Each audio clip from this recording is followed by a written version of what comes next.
Welcome, guys. This is the Other Geeks. We're here to bring you another movie review. And this time we're reviewing the movie Firestarter. So let's get this fire started.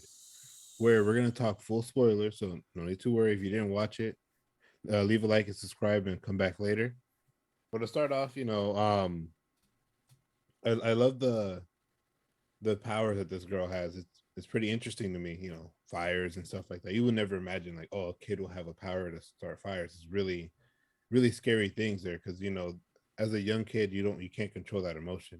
Right. But to start off the movie, it starts off with this nice father, good looking father, Zac Efron and his wife. They're putting down the baby, all nice and calm, and then the room starts to set itself on fire. At that point it's just like, whoa, what's going on? And the baby's head goes on fire. Then Zac Efron wakes up. Right. you know they didn't tell us what happened after that, Right.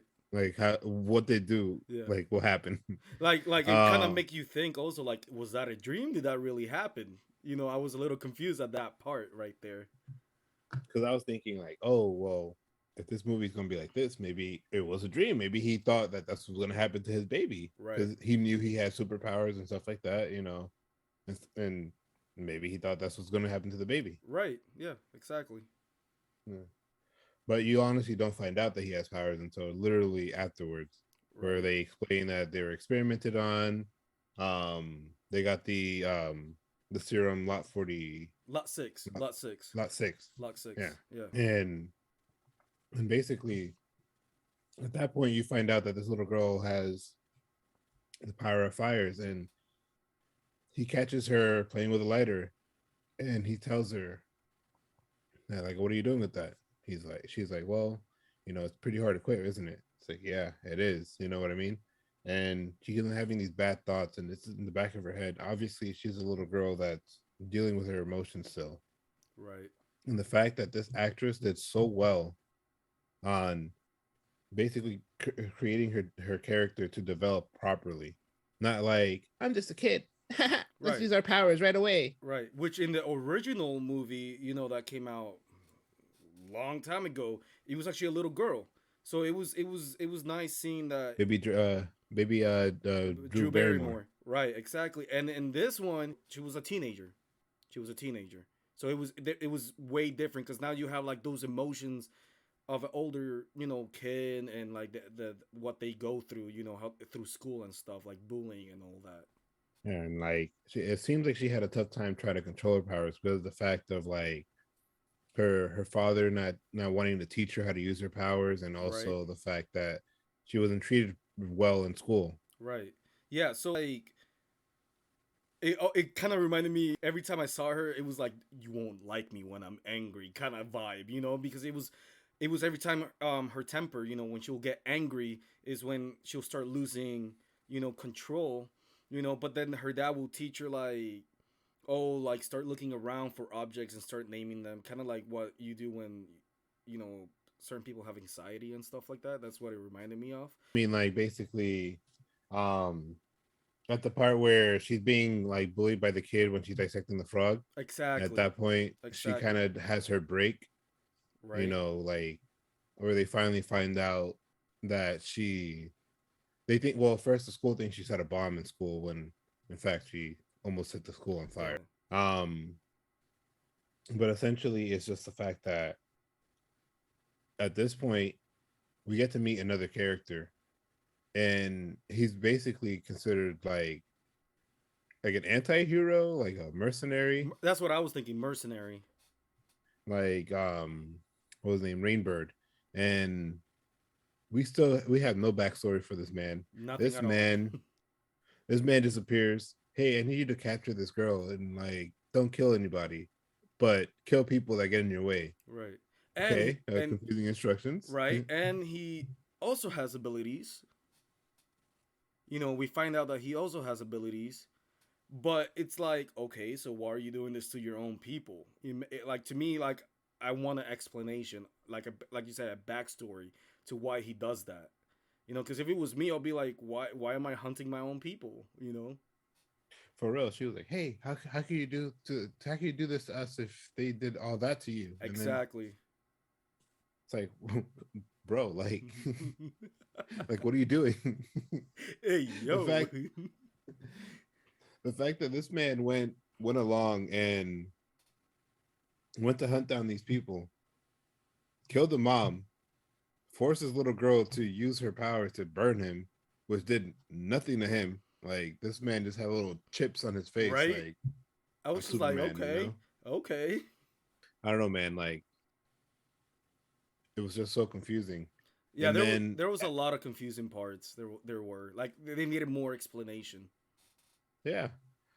And then like when they ran away finally, Zac Efron and Andy and Charlie finally escape and they drive off somewhere.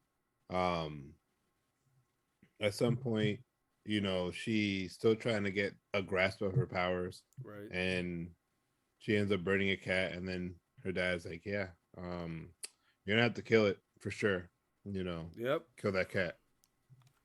At that point it's like, damn, bro, like you're just gonna give this little girl like nightmares and stuff. Like, Yeah.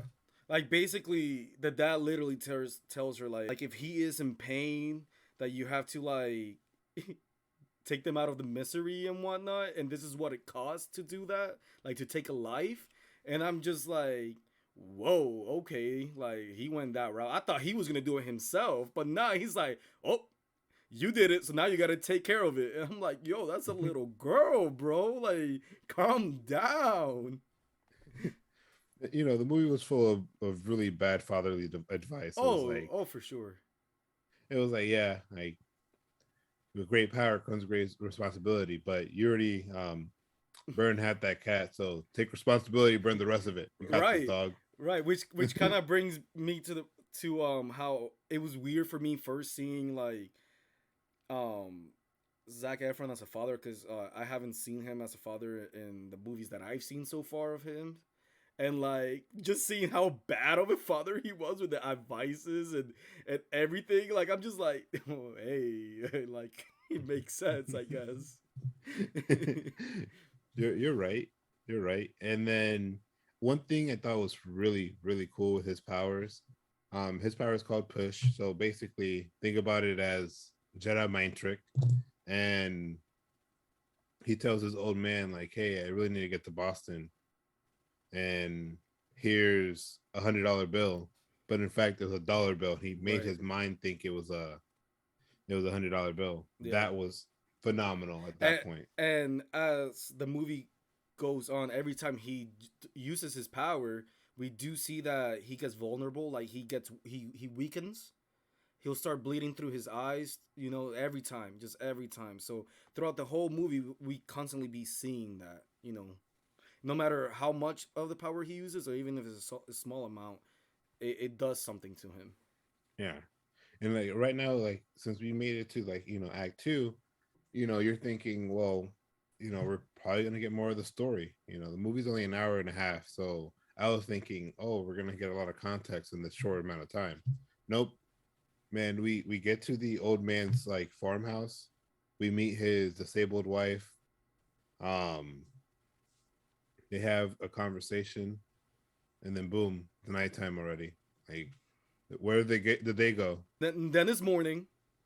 Then it's morning, and then we get Zac Efron leaving the room, and then he sees that basically the old man, he's watching the news, and they're like blaming the dad for killing the mom when it was actually Rainbird and whatnot. And it's just such a weird. To be honest, to me, it was just a weird conversation that he had with the old man.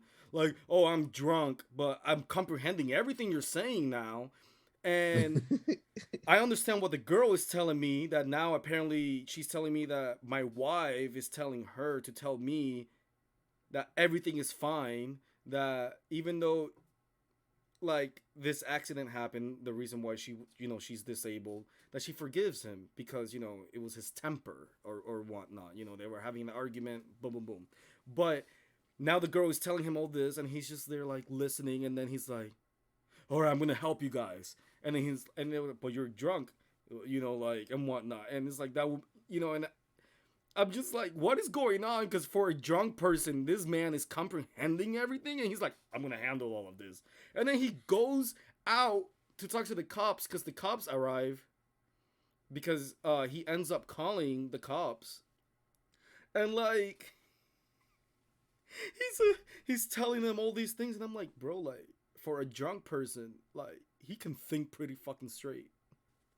Man, you saw all them beers on the floor. Man, this man said he was up all night and there was mad beers on the floor. And I'm like,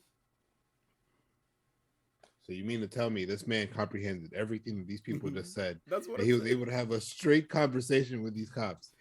And there was like, I would say a good 30 beers on the floor. Right. And he was up all night. He wasn't even slurring no words or anything. I'm just like, it's nice to be like you, my boy. I guess he has a high tolerance, you know? Right, right. But right after that, guess who appears again?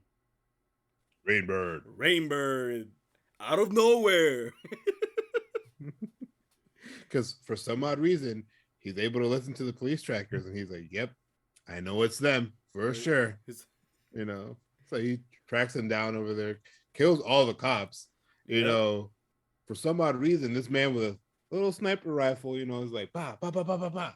Right. And like so he kills all of them, and then that's when Andy, which is Zac Efron's character, you know, he tells his daughter, "Oh, go run, run. You know, remember what I told you, don't hurt nobody, this and that, you know." And like he uses his Jedi mind trick again, you know, and like he's making like an illusion, I guess, you know, the guy's seeing something that's actually not there, you know, and then the girl is somewhat able to escape. Yeah, she is. You know, and whatnot. And then, you know, like the DSI, I believe it's called the DSI, which is like the big corporation that made the gave the powers to these people, you know, end up showing up, you know, and they arrest Rainbird and they arrest Andy. And I'm just like, why isn't he working for you guys? Like now you're arresting him? Like why? I mean, the old man got also shot in the leg. So, like, what happened to him? Right. We Like, never hear from him again. at this point, we're already at the end of the second act. That's Right. how short the movie is. Right. But like the fact that this man got arrested too, Rainbird, he was sent to find them, and the fact that he was like, "Female, I went on a mission for you to do all of this, and I get arrested." That's so odd. Right. And the other thing that came to my head was he had enough time to kill like Andy and he didn't. You know, and I'm just like, then why'd you kill the mom like that? Like, what did For she do to real. you? Like, For real, like you know, unless within that time, like Zac Efron's character Andy decided to find a way to get bypass his mental block and say, "Protect my right, daughter if I die," kind of right. thing, you know? I mean, it does make sense because later on he does tell, I believe, the captain of the DSI that they can use the dad to bring the girl because of the connection that they have. So maybe he was thinking ahead, but still, I'm like, couldn't you do that with the mom too? Like, I mean, to go to rewind here back to Act One, basically he feels that strong connection because that Rainbird is also a telepath as well right, since he has right, several powers. right, So the fact that remember when Andy was fighting with Charlie and he was saying like, you know, you're just a little girl, you don't have full control of your power, this and that. Basically, she wanted to burn him, but in fact burned the mom. right, She has a stronger connection with the father than she does with the mom. right, And it's mainly because of the events that happened afterwards. Well, the events that happened in the past between those two. right. That we learn afterwards. Yeah, but then since you get them mentioning the captain, bro, like she's from Mr. Robot. She plays his therapist. But what was the whole thing about her meeting the scientist Right. in the retirement home? Yeah, Like, the creator, the guy that invented the serum, the Lot 9 um chemical compound. Bro, I have no clue. I don't understand. Like we What get was this the whole point of that scene? right, we get this whole scene and they're talking and I'm just there like I can care less about this scene. Then we never see him again or anything like that. I thought we will see him at the end or something. But no, like, why did we need it? I have no clue. You know, like I would have preferred seeing a flashback of the scientist instead. You know, probably experimenting on Rainbird since he was the first human experiment. I'm guessing. I believe. Yeah. Like I wish they at least had brought him back in to show him even more. Like, are they setting up for a sequel? You know, to the point where he'll be like a villain in the next movie or something. We'll get that. We'll get back to that later. Let's. I want to touch base on that, but let's go through Act 3 and then we can talk about that. Of course, Yes, sir. bro. Like in the start of Act 3, bro, this little girl, for some odd reason, is a scouts because she's eating berries.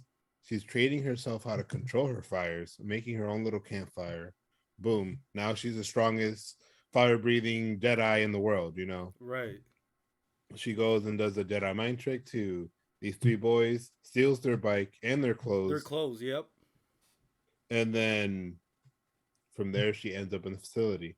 How the fuck did they not see this little girl walk into the parking lot? Like, where are the cameras?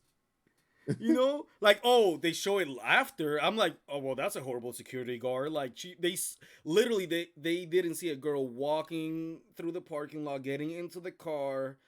They only saw when she ends up actually killing one of the guys just to get his key. You know, I and mean, he did lie. He he did did say he lie didn't have a gun. exactly, but the security guard didn't see nothing until that happened, and I'm like,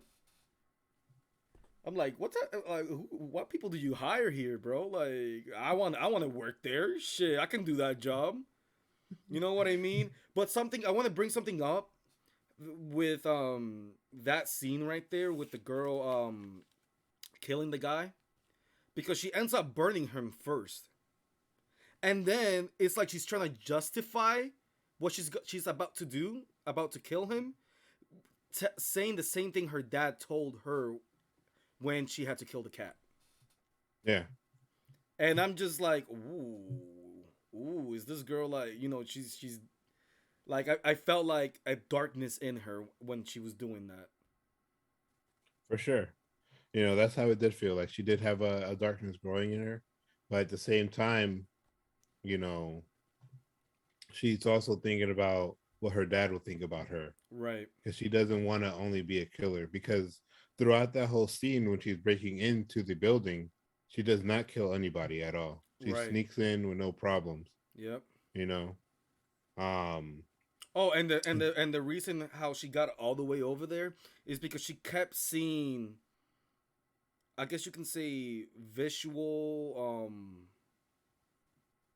would it be illusions or just like a visual vision. You know, that, like yeah, visions of like the place that she had to go to, and that's how she yeah. ended up there. You know, it's not like she automatically knew somehow. You know, I mean, she supposedly, from what she stated in the movie, was that she heard voices, and it was supposedly the voice of her dad. right? And when she makes it to her dad, she's like, "Oh, I kept on hearing you in the back of my mind. Right. Like you kept on telling me to come save you, and Yep. this and that." And I'm like, And she kept seeing, "The." like, she saw the building too, like, appear when she was in the woods. She saw the building and it said DSI and everything. And the fact is, like, who the fuck sent that message to that little girl? Right. You know, bro. Like, I forgot to mention this, but remember in the second act when the DSI came to arrest these guys, and they put on these contact lenses, and I'm like, so to protect my mind from being controlled, I could put on contact lenses. You know, I Yeah, could. it's really, But yeah. The way they made it seem is like the abilities in this movie, the way they work is like they have to look at you in the eyes, this is some Code Geass kind of shit, you know. right? Um, so now to go back to where we were, what we were talking about, she ends up in the facility. Like you said, she doesn't really, does anything to anybody. And then she ends up literally right where her dad is at. And I'm just like, girl, like, did you not think like maybe this is a trap? Like you didn't see nobody through the hallways or anything like that? Oh um no, remember this facility, it has a terrible OPSEC, so they have nobody really guarding anything until like afterwards. So she makes it to her dad. She talks to her dad. Fucking Captain Hollister appears, and that's and when she's and just that's like, yeah, and that's when we also find out that the dad was not sending no messages to her, yeah, and it actually ends up being Rainbird because they go to Rainbird, like they go to a scene and they show Rainbird like basically for you to to think he's the one that's sending the message. basically, Yeah. yeah. So after that, we see Hollister, her dad. They're in this glass cage, and she's like, "Oh, well, you can't mind control me. I'm wearing my contact lenses. That apparently you can't go through my windows of my soul. Ha ha ha ha! You can't defeat me." And Dad's like, "Burn me alive. You got this, dog. Remember the movie Kick Ass? Burn me alive." Yep. You know. Yep. Basically. And yeah, she does it. So then she kills her dad, and then And the kills that lady. lady. Mm-hmm. Um, After that, it just becomes like a whole bloody murder scene. Yep. And she starts killing all the security guards that are in the building She's because some using odd reason they came out for their lunch break and started working yeah, again. we finally see them and then she just burns their heads, and then she manipulates them, using like telekinesis to shoot each other. And right then and there I thought about this. I'm like, couldn't she couldn't she do that with the captain as well instead of burning them? Nope, she was wearing her protective eyeglasses. But Or I, I thought that was for like mind manipulation and stuff. But she also has her mom's power that she can, like use the force, like a force push or something. from what the movie is slated, is more of like she's connected more with her dad's ability and Right. her ability over her But when mom's. we see her right before she kills the cat, we see that she's able to, move the an object. So I'm just like thinking to myself, maybe there could have been another way. Well, one thing too is that from what you see, the mom didn't use her telekinesis to push the Rainbird back when they were fighting. She mainly just used objects to hit him. So maybe Right. their telekinetic power could only work on objects and not Other on people. anything else. Yeah. Mm, that's Because she like used, when she made the two guards shoot themselves, she used her dad's ability. right, right. Okay, that makes sense. Yeah, Yeah. okay. I still think that she could have probably done something, but Hey, she was wearing her protective contact lenses. true, true. Apparently, that's all you Okay, need against supernaturals. right. But then after she goes on this bloody murder mess, you have this lady that tries to trick her. She's like, "Oh, calm down, don't hurt me. I'm a good person. Shoot this bitch. Come on, just shoot this bitch." You know. And then at that point, she's like, "Oh, you want to play with me? You're gonna get burnt to a crisp. Burned her whole body. Yep, All you see is like dust." yep. So then after that, guess who appears again?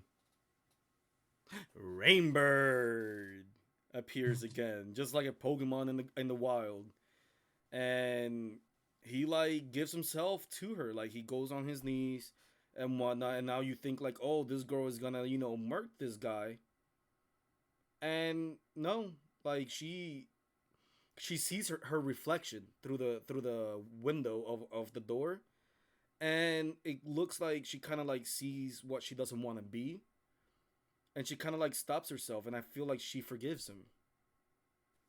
I mean, he did just save her. Yeah, Like she shot the group that was going to kill her, and she was able to take down two of them. true, true. I forgot. I went a little ahead of myself right there. That's true. He did came to the rescue. You know. And like the fact that she started burning him from the insides because she wanted him to feel all the pain in the world, basically giving him lung cancer. When she saw her reflection, she was like, "Man, I don't want to be a monster. My dad Right, doesn't want this." right. So at that point, she still decides to burn down the building.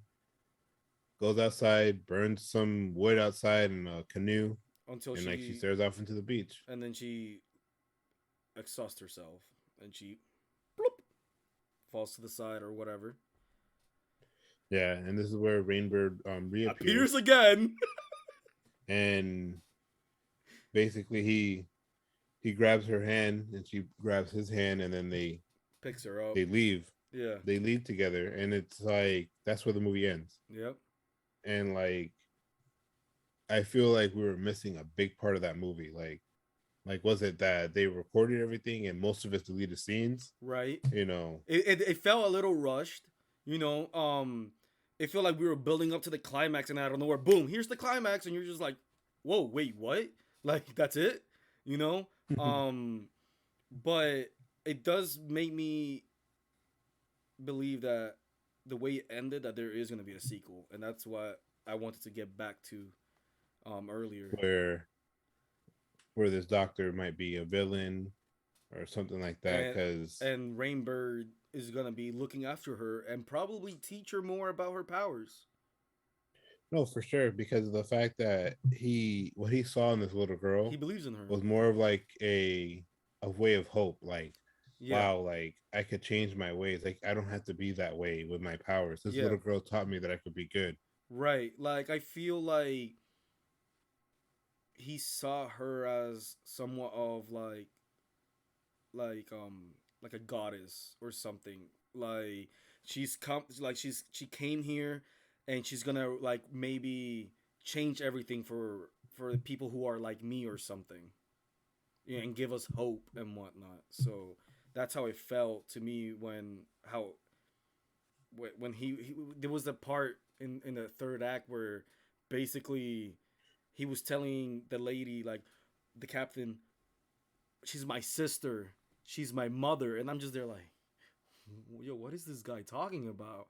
And then it made me think like it's like, they're following her. He wants to Like follow her. she's essentially a leader in those superpowers. Right, like an alpha. Like it gave me Stranger Things vibe because of the fact of the experiments, Right. and the fact that Andy and his wife were escapees from those experiments. And so was and technically Rainbird was also too, but he works like as a mercenary. But the fact that there has to be more out there. Yeah. And it does feel like a big chunk is missing, like you were saying, because with the whole Rainbird thing, like I felt like we needed a little more explanation, like with why he like decided to believe in her and whatnot. I felt like everything just happened so fast, and I'm like, just like that, like boom, like just like that, All's like forgiven. Like yeah, right. But you know, all I gotta say is that the movie, I don't think it was bad. It was a pretty decent movie. I didn't go with high expectations. I didn't. I knew what I was getting myself into. I went there, I watched it, and I thought it was a fun movie. It was an alright movie. I wasn't like expecting it was gonna be like a blockbuster movie. And for what it was, I enjoyed it. I thought it was good. I thought it was decent. It was rushed, because it was really rushed and there was some things missing. But me personally, bro, I'll give it a 2 out of 5 brewskis. I like your aspect there. I would actually give it 2.5 Okay. out of 5 brewskis. The most compelling thing was the fact that to me was that she learned how to control her powers. The fact that she did it in a small amount of time, meaning that she was able to do it all the time, but never had that encouragement from her Right. father. Right. Just bad fatherly advice. Horrible father. Um, Another thing too, I would have preferred watching this as a limited series over a movie, mainly because of the fact that the amount of the pacing that they had in the movie wasn't like good. It was basically rushed. No, I feel you on So that. Yep. I did on a think limited series, I did think about that. Like, damn, this would have been a really good series, maybe 5, 6 episodes. And that's it. Unless we get like season 2. yeah, like Like basically, I would like to see if they make a sequel, see where they're going with this. But at the same time, I'm not excited for it. It's more of like it's a Blumhouse movie. I love Blumhouse. Right. Um, and I don't mind seeing more of Blumhouse's productions. I agree. And with you saying that, I'm not excited, but I just want to see where it goes from there. Like I'm just interested, like what Rainbird and the girl are gonna do now, and what's gonna happen from there on out. So For sure. yeah, Well, this was our review of Firestarter. I am Hokage Skips. This is Double O Brewski, and I hope you enjoy this review. Leave a like and subscribe, and also hit that little bell so that we can always get updates on our content. It was really nice talking to you guys today. Over and out. We are the Geeks.